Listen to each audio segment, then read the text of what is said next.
Three, two, one. What's going on, everyone? You're watching Ash on Comics. My name is Ash. Here is today's comic, Batman, Last Night on Earth, number 2 out of 3. This is book 2. I guess I shouldn't even call it number 2 or issue 2. Book 2 because this is a triple-sized, prestige-bound edition book. This is premium in every way. This is warranting the DC Black Label, both in publishing quality, which is impeccable. You're not going to find a comic book really better produced than this, not even on Indiegogo.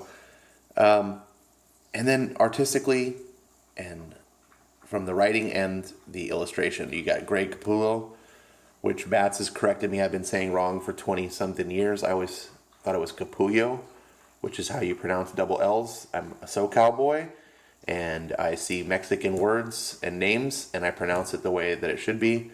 But I believe it's Greg Capullo, now that I've actually, or Capullo, Greg Capullo. It's one of those things, you've been saying it for so long that once you realize the correct way to say it, it still sounds weird.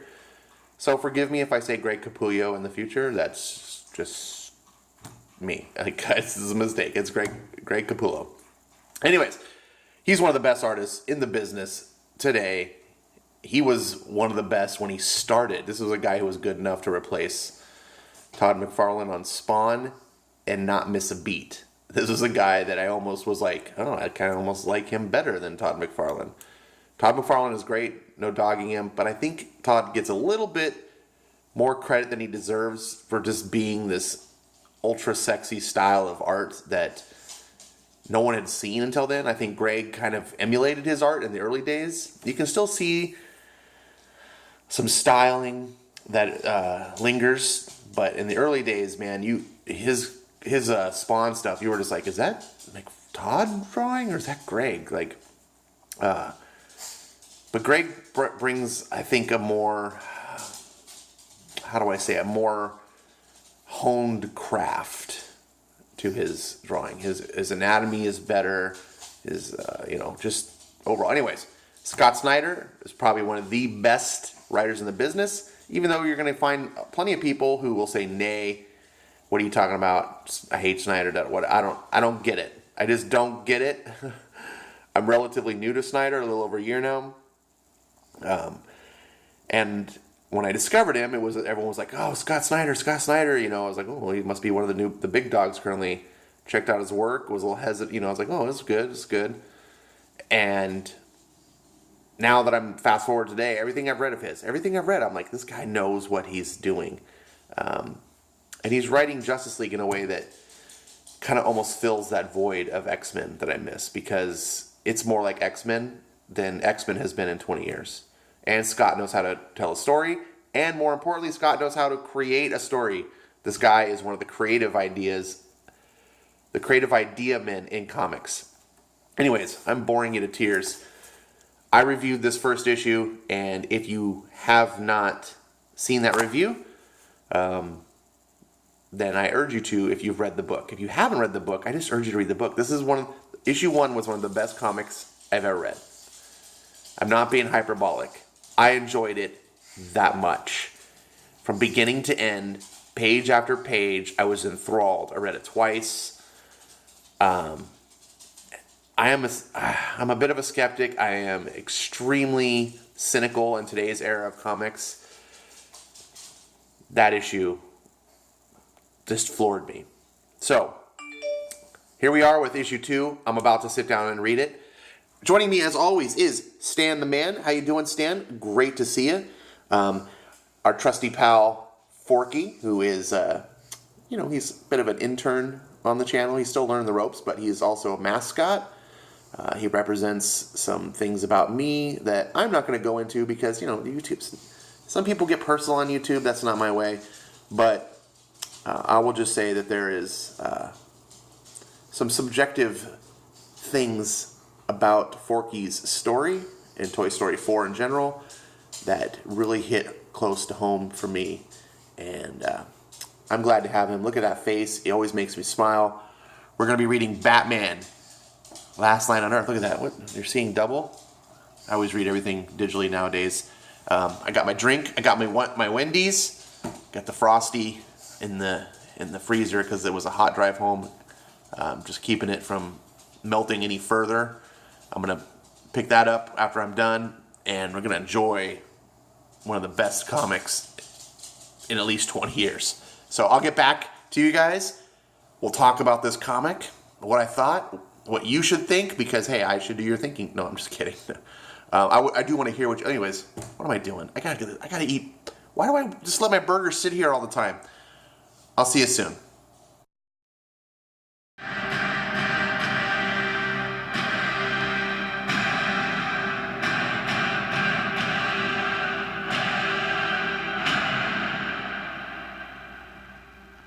All right, we're back, and I have just finished Batman, Last Night on Earth. And you're going to say, Ash, what's up with the deal with the Superman versus Batman movie, Batman, Superman, whatever you call it, BVS?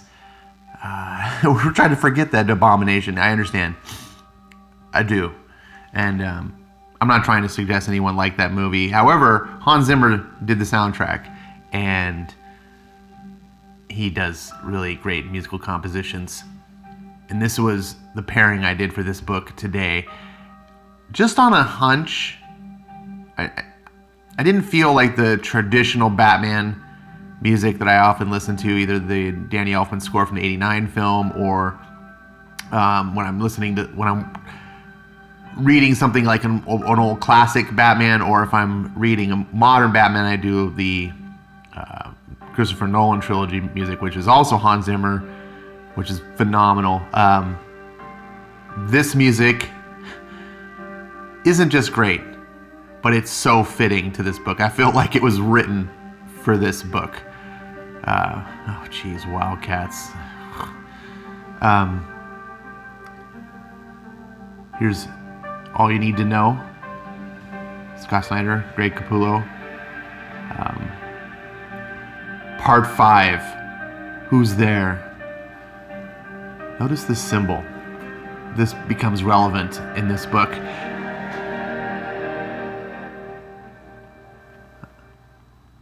I'm going to have this channel demonetized by Warner Brothers, I'm sure, from using that music. Here we have a guy's cooking. The snub nose isn't there, Mr. Chill. I took it. And I took the shotgun behind the stove. And the 45 in the bedroom. Though I would have jammed on you anyway. I was looking for a cayenne pepper, asshole. Good for digestion, sensitive stomachs. You know, you're not so stealthy anymore, are you, Ears? Not so good at hiding. Lucky for you. Oh, I'm sorry. Screw that. Lucky for me, neither are you. Here's Batman. This is a great scene. This is one of the things you have to understand when you're writing comics. The flip of the page. You could not have done this panel. Well, you could have. It would not have been the right way. Doing this panel on the same page, your peripheral vision would have seen this. And even though you kind of maybe suspected Batman was showing up, especially since I'm reading it in my shitty Batman voice, you don't know who's talking, which I do think is not a good thing to do in comics. If you're gonna write balloons and you're not gonna reveal who it is, like, it either should be purposely unknown, like you can't recognize the voice, or if it's something you could recognize the voice, like if you're watching a movie, then you need to identify to the reader. That's my opinion. So, Batman grabs the guy's hand, jabs it backwards, forcing him to stick himself in the shoulder with his own, whatever you call those things. Big meal you're cooking, eh, Joe?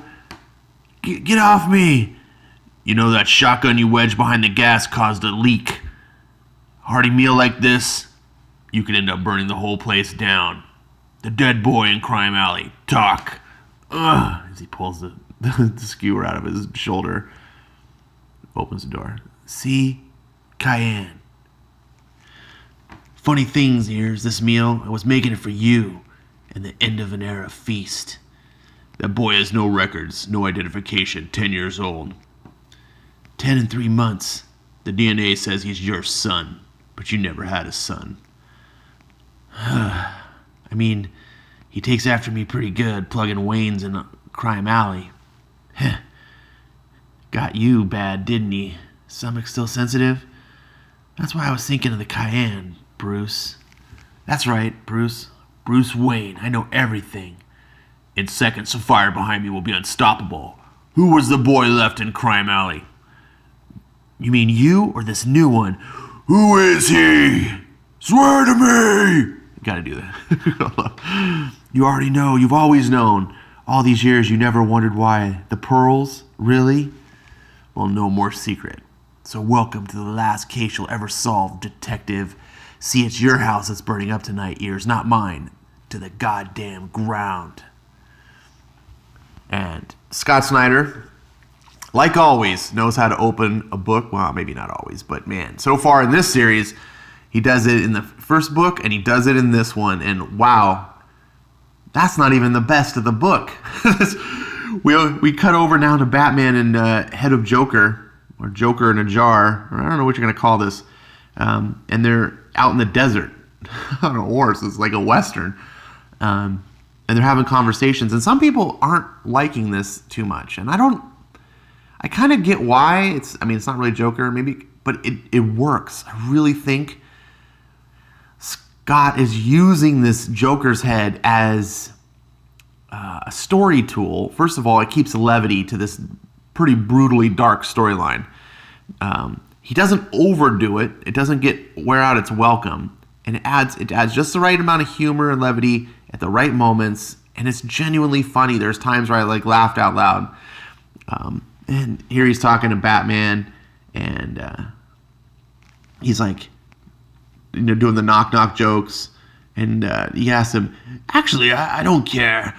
I needed to ask you something important, like really important. Hear me out. I've been traveling for over a week, comrades. Partners? We have to stop. We have to move on right now. Exactly. We need to move on, evolve. That's why I'm saying. So I want to ask is, can I be Robin now, please? He spends a good part of the rest of the book asking Batman about being Robin. It's all I've ever really... I'd make this damn horse Robin before you. Now, shh, look out. It's a speed force, dummy. It'll age you up to dust. We're down to baby cells. So they're running away. They get away from the speed force that's coming after them. And you're seeing things die or grow old or young or whatever. And it zips by and he hears, Bruce, help us. And it's this fucking tornado of speed force and you see all the flashes in there. Bruce, for the love of God, please. And then it gets really kind of strange for a moment where Joker's doing the narration. He moved to the edge, but they were already gone. There was no helping them, not Barry Allen or Bart or Jay Garrick or any of them. It killed him. I could feel his heart beating against the glass of my jar, rattling my teeth, but there was nothing to do but move on. So we did. We pushed south, saw the oceans no longer boiling from the Atlantean incident, but still unlivable at 152 degrees. The great calcium coasts of sizzling fused bone like coral. Then farther east, the glittering fields of smashed jars that once held planets. So we get to this thing, and Amanda Waller set up a base. And there's a lot of stuff going on in the world. I'm going to skip forward. Where Alfred runs into Bane and some future Scarecrow version, and we get some words that are being exchanged about some important plot points. It's, hello, Pennyworth, you did a bad thing. Bane? Scarecrow? Stay back, I'm warning. Couldn't just leave it alone, could you? Keep your head down. He sent you then himself? He goes by Omega, not the name you knew him by. He said to tell you he'll give you one last chance. Come back to Gotham. Come home. He'll take you in, make you stronger. And Alfred loads with a shotgun.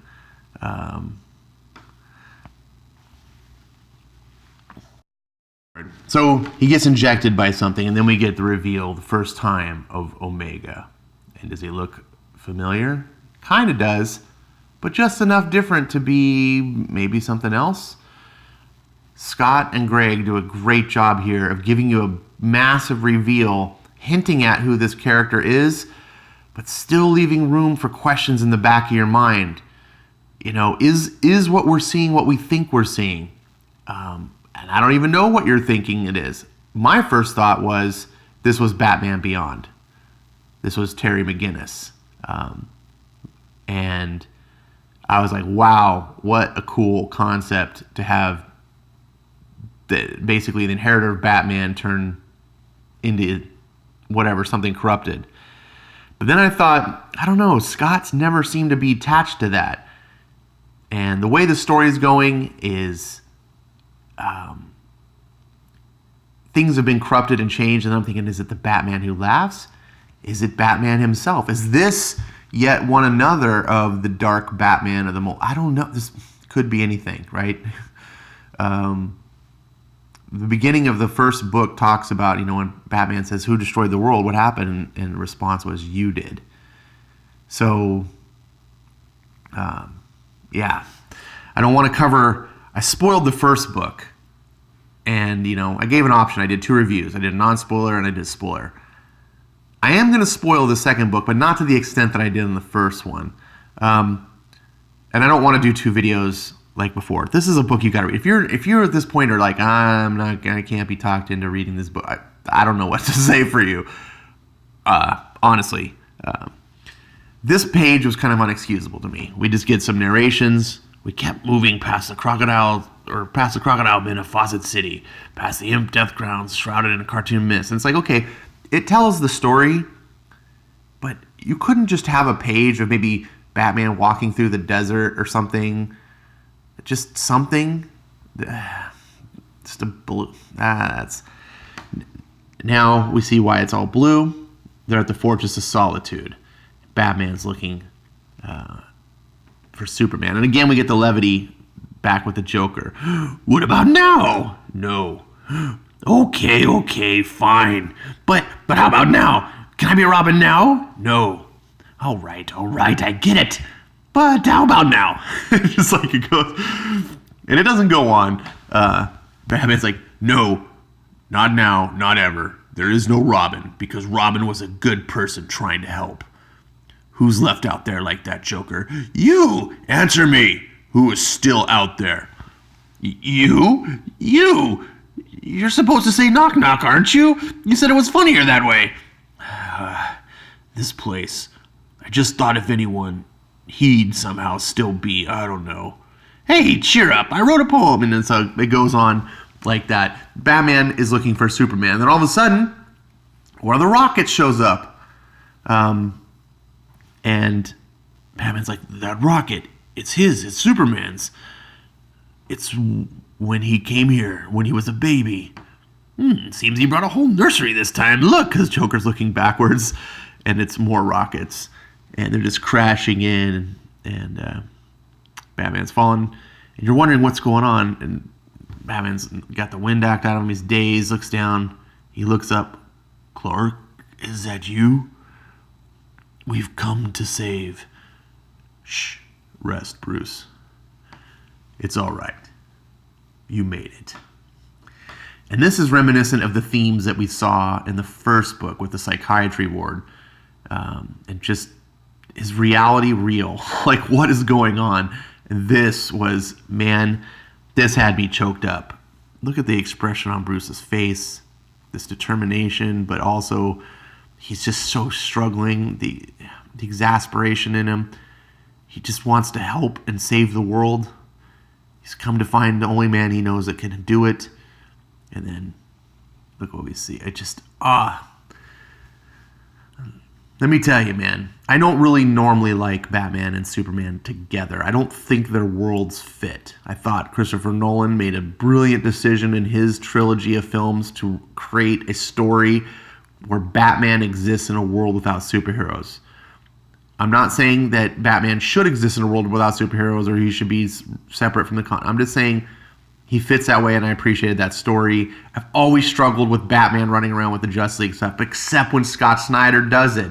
He manages to find a way to write these two characters in a way that rings true off the page. Greg Capullo's art is just amazing. Part 6, The Miracle.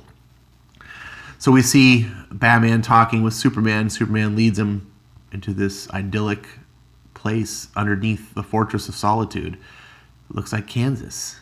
And we show up, and Lex Luthor's here. And Lex Luthor's revealing his plan. This whole thing is he... Well, how do I say this? Batman shows up. Luthor, you're still alive? What is this place? Where's Superman? Oh, he's here. He's all around. In the walls, the soil. He's everywhere. Come. I'll show you. And Luthor shows the secret that Superman had, that he had these replicants, Kryptonian technology, that he used to fool people. That he and Clark were two separate people. They're not as powerful as he is. They're semi-powerful, but not as powerful, obviously, as Superman. He can't be used in place of him. It's Batman checking out. And it's kind of weird to have this, but whatever. This is like a dark future story, and it works for the plot. And Luthor's gone crazy, as you can see here. He's got the manic eyes. And Batman's like, what are you talking about? Doing what? Bringing him back, of course. In fact, he'll be here any moment. Here, want to watch? So Luthor's doing his whole thing. Quickly, Batman, quickly. I spent years figuring out the math, Luthor, to fix this, I need to know what you did. What I did was use Palmer's white dwarf technology to shrink every black hole I could capture. Then I combined the holes. The best part, used an apocalyptic fire pit to burn them apart. He's just giving all this comic mumbo jumbo and stuff. Luthor, what did you do? And Luthor reveals, I launched no great attack, Batman. Unleash no final beast. One morning, I simply sent him an invitation to meet here in the breadbasket. I sent it, and seconds later, there he was. You remember what it felt like, Batman? Being in his presence as he hovered there like something sculpted from sunlight itself.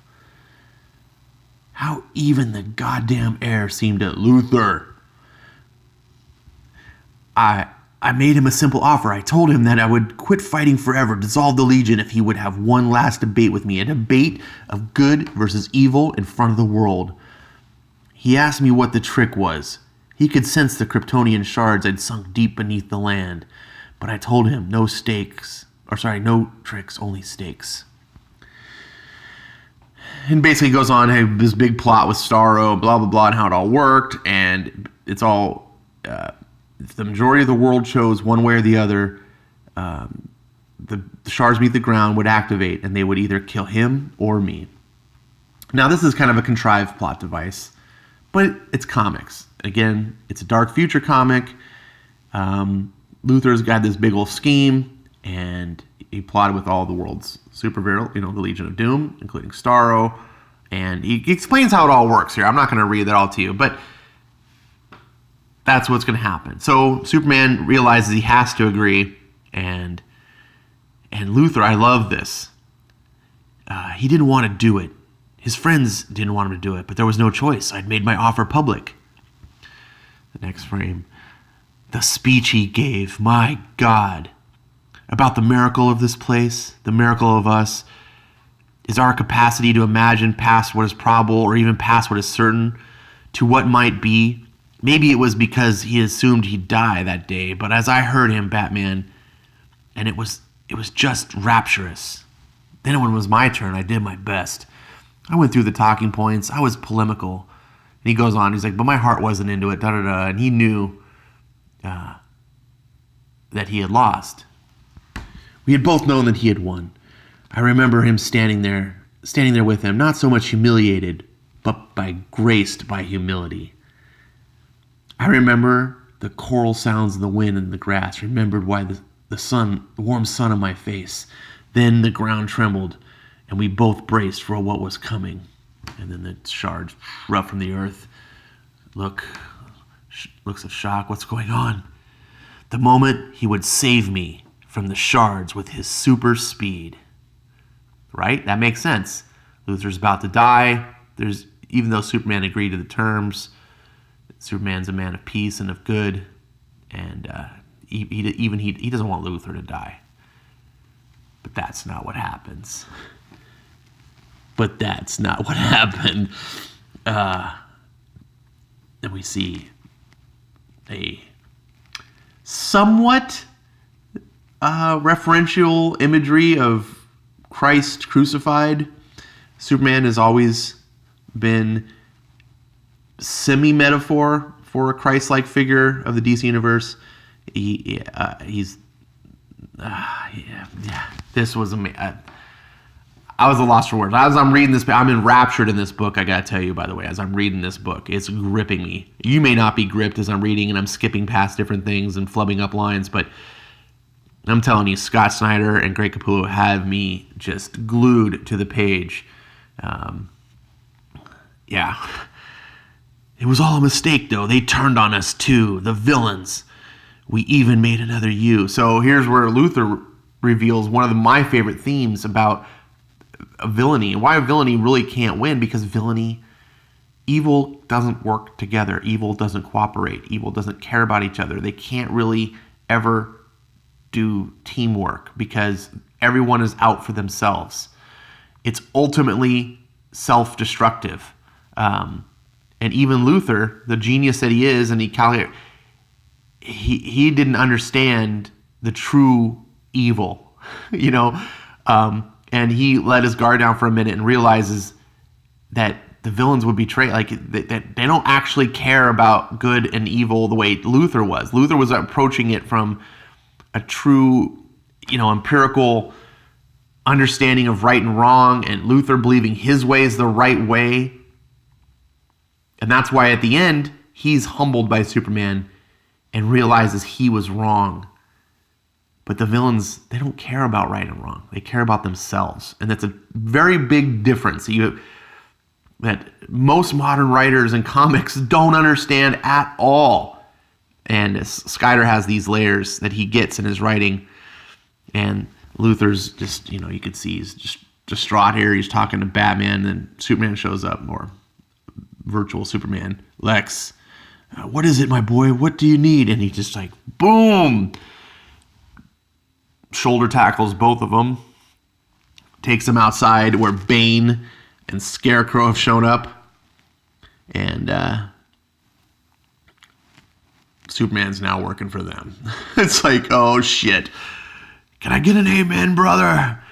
Amen. And he's just, look at him, Superman, holding up Batman. You're oh, damn, it's going to be on. And then, whoop, sword through the chest. I love this. They talk about, and I'm here Scarecrow of old to bring his wrath upon you. They're talking about the wrath of God and what Scarecrow's represented and so forth. So this line here, stabbed to the chest. I have known gods, and you speak for none. And Wonder Woman just, boom, just rips him in half. I was just what the holy ballsack? Again, these moments, Scott has put multiple moments in this book where they're just iconic, epic. These are going to go down in history, I believe, as instant classics. You're going to remember that time when Wonder Woman sliced, virtual Superman in half. And I just did not see this coming. I thought we were going to see a fight Batman versus Superman, because that's what every great Batman story has, right? And Wonder Woman just takes him. And you're welcome. I had it under control. Of course you did. Good to see you again, Batman. You too, Wonder. And, Superman's not down. He boom, punches him in the face. He's going to go for another punch and slash. His arm comes off. Get her. Rip her too. And they're charging, and she's just like, whoop, off with his head, just effortlessly. Wonder Woman is a badass in this book. Well, I mean, she's badass anyway, but one false Superman won't do it, Crane. Heh. Then it's a good thing I drugged all of them, isn't it? And they start looking, and it's, oh shit. So they're all under Scarecrow's mind control venom. Luthor's like, oh no, what's going on? And they're coming, and Batman's like, you mentioned teleports, blah, blah, blah, blah. So they get Luthor to teleport him away, and Batman's like, wait, what? Where are we? A haunted place. The ground, it feels strange. Because it's not ground. You might recognize what this is. The Spectre? He fell when the fighting consumed heaven and hell. His cloak serves as a portal. To where, Diana? To the place everyone now resides. And I'm telling you, you're gripped in this book. You're like, where are they residing? What's going on? And again, we get this like, okay, I get it. You get this dramatic blackness. It's like, I don't know. This was not quite as egregious as the blue page. But it ultimately comes down to they're in limbo. And they're on the river Styx. And Diana's like, explaining things. Bruce wants to have the lasso, so the lasso allows you to see things down there that you wouldn't be able to otherwise. She warns him not to see it, but Bruce is like, no, you got to show me. And you see all the dead heroes. And so many. But there's one voice, something calling me above the others. Whoever you hear, don't go to them, Bruce. Stay here. Who? Oh, no, no, no, no. And it's Alfred. No! Alfred! You're alive! I just left you. Bruce, you're... I'm taking the lasso off. No, I'm okay. Oh, the drama of this book. Holy shit. It has me kind of choking up as I'm trying to go over this. They're talking about the history that you need to read all this yourself. I'm not here to read the book for you. They go on their journey more. And we get to part 7, Paradise. And looks like we're here. Here where? Here where? Gotham doesn't extend anywhere near this far into. Look. My God. Part 7, Paradise. This isn't Gotham. Dun dun. We see that symbol floating over this Mega City 1 version of Gotham. It is now. Omega has everyone under the control of the anti-life signal. You see the guards. And they're sneaking around the city, and Batman's telling her this story of like, I have a plan, I snuck into this one secret island once, and da-da-da-da-da. Do all this stuff. It's like, you did not sneak into Themyscira. I can never pronounce this. Themyscira. I don't know. Bats is going to laugh at me here. We didn't know what it was called. It was known as Paradise Island then. And how I made an inland was... And he's like about to reveal the story. And then it's like, who? Who's there? Who's there? Show yourself. And then instantly you're like, okay, Scott Snyder, this is, what this is. And if you don't, you turn the page... The Court of Owls. And you're just like, oh God, of course they had to make a showing in Snyder's magnum opus swan song Batman. And you have been sentenced to death. And Joker's narrating and everything, and Batman's, listen to me, it's Bruce. Is that you under there? All this. And here's the big reveal. It's Dick Grayson. My God, Bruce, it's me. Dick Grayson. Not Rick Grayson. It's motherfucking Dick Grayson. Yes, Court of Owls. I know some people maybe are going to be upset about this. Dick Grayson needs a bigger destiny than just running around with sticks beating up people. He's not Casey Jones. He's the original Robin, the original heir to Batman, and he needs a larger destiny. And Court of Owls makes sense. That added mythos to him.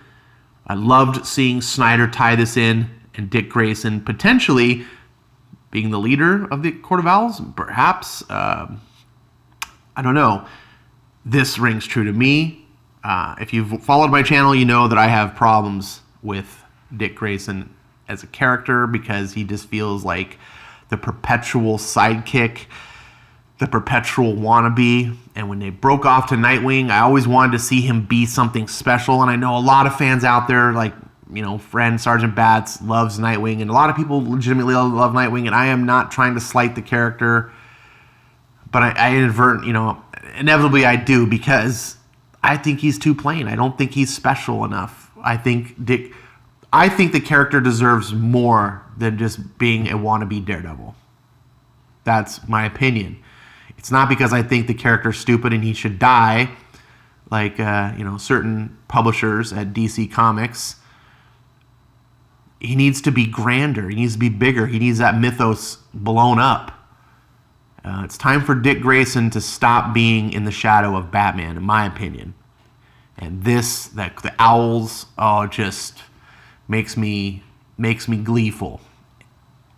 That's just the frosting on the cake on this. This book is phenomenal. 5 stars in every way. I was really apprehensive. I knew it was going to be good. It's going to be solid. But after how good that first issue was, I was like, it cannot keep up this. It's the bar's too high now. I was setting myself up for, okay, it's going to be 80%. It'll still be good. It just don't expect it to be that way. This was every bit as good as that first book. Every bit. It in different ways too. That's what I loved. Snyder reuses similar themes, ties it together. That's great, but he doesn't reuse similar hooks. He doesn't just reuse formula. That's the big thing here. He adds new surprises, brings in new mythos and lore. Every great comic book like this is comic books are fantasy. Every great fantasy has world building. You need it. The mythos is just as intriguing as the characters that inhabit it. That's why we read fantasy. If we didn't care about mythos and world building, we would just read stories of realistic dramas, right? We want that added mythology. That's why we love Star Wars. Star Wars has fantastic characters, but set in this amazing mythology. We want that. Snyder understands that about comic books. He understands that the characters is important, but the world building is equally important. Understanding what's going on, and in this case, the DC universe, people are attached to that. The world is a character of its own. And in this book, Last Night on Earth, I am falling in love with this weird, dark future place that I don't even know if it's real yet. I love everything about this book, except the one blue page. That's it. This book is utterly almost perfect. I wish I could tap into the emotions that I felt reading this book, and I could just hear boo, or send a little mind wave thing to you so you could read this. If you were watching this, if you watched this and you haven't read that book, this is probably now twice that you've missed out on an opportunity that you could have had. If you like comic books, and even if you're only halfway interested in Batman, this is a tale for you. It's a tall tale. It's a grand tale. It's epic. It's fantastical. It's heartfelt. It's warming. It's hopeful. It's a little bit dark and scary. It's got everything in it. And my God, I hope the 3rd issue is this good. Scott Snyder will have gone down and to have written one of the great comic book epics of all time. I mean, if the 3rd book is this good, is the first two, which I think are almost equal. This will be like the next Dark Knight Returns. I'm telling you, I don't want to be hyperbolic. I don't want to set you up for utter expectations that it can never live up to. And I hate that when you're just like, oh, it's going to be the greatest thing ever, and you read it and it's like only a B plus, but you're let down because now you expected the. No, it's that good. I have to sing the praises of this book. This is why I buy comic books. This is why you should buy comic books. $5.99 is expensive. It's a triple size issue, super deluxe bound. It's not the bullshit like X-Men. It's a monthly issue, not a weekly issue. DC is not ripping you off in any way, shape, or form. This is what you should be supporting if you like comic books and if you like the industry to operate correctly. Reward the industry by supporting this book or books like it. Okay? I don't know what else to say. I've rambled on way too long. Next is the final battle with Omega. I can't wait. I have to wait a month, but that build up is going to just it's going to make it great, all the greater. Fantastic job. Everyone involved, Scott, Greg Capullo, everyone. Thank you for this book. You've ruined other comics, sadly. Stan, Forky, thank you for joining me on this great adventure. And thank you guys for watching this obscenely long video. Go ahead and mock me in the comments if you want. Tell me what you thought about this book. Join me on Discord. Let's talk about this book. Thank you so much. Like, subscribe, help out the channel if you can. Thank you again for watching. I really appreciate it.